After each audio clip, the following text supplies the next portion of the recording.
think Honda, you think Civic, Accord, maybe the NSX if you've got taste and a lottery ticket. But what if I told you the Honda you love wouldn't exist without a bunch of small, strange, and sometimes downright ridiculous cars from Honda's past?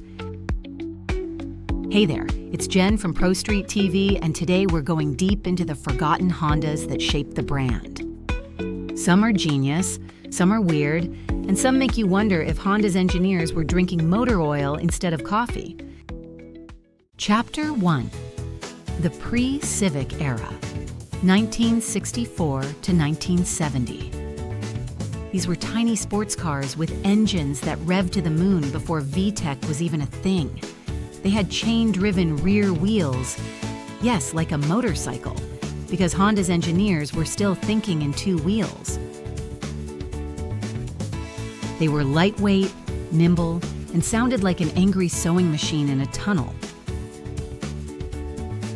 Next up are the N360 and N600 K cars.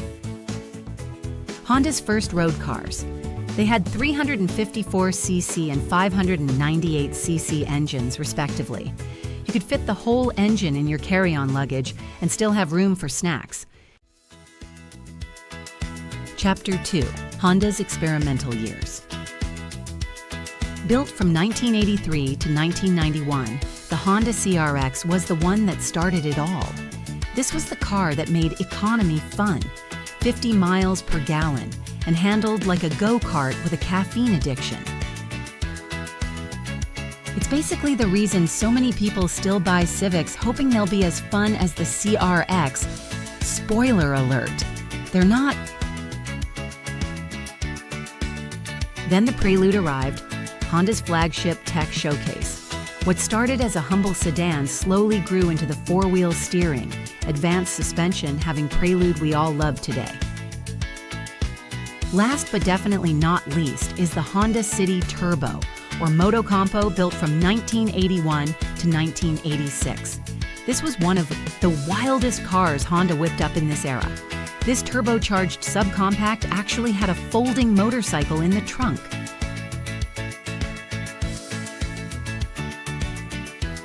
Now for some of the more forgotten but critical cars to the legacy that is Honda.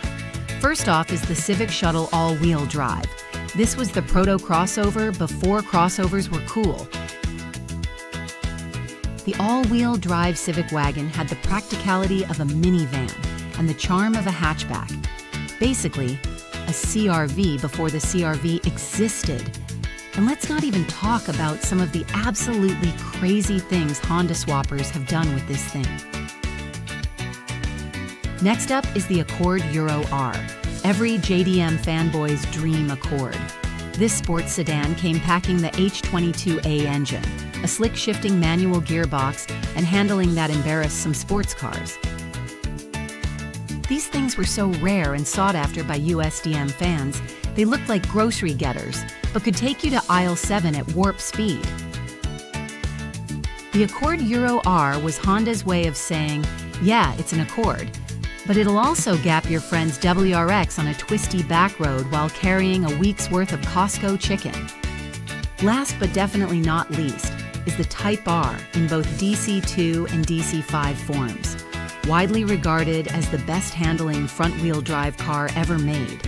It revved to 8,400 RPM, had a hand-built B18C engine, and was so sharp in corners it made Miata owners rethink their life choices.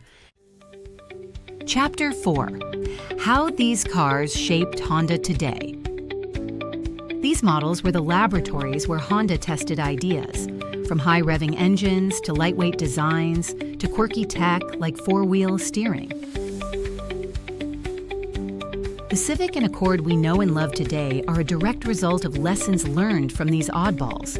Even the NSX's engineering roots trace back to Honda's obsession with revs, weight savings, and over-engineering everything. Honda's design philosophy has always been, why build it the normal way when we can overcomplicate it and make it awesome? These forgotten Hondas might not be at your local Cars and Coffee every weekend, but without them, there'd be no Civic Si, no Type R, and probably no Honda culture as we know it. So here's to the sport compact cars, the turbo shoeboxes, the grocery getter track weapons, and every weird, wonderful Honda that pushed the brand forward. What's your favorite forgotten Honda? Drop it in the comments, because I know some of you will ride or die for the CRX, and some of you will say the Honda City Turbo deserves its own Fast and Furious spin-off. Thanks for sticking to the end. This is Jen from Pro Street TV. Signing off until next time.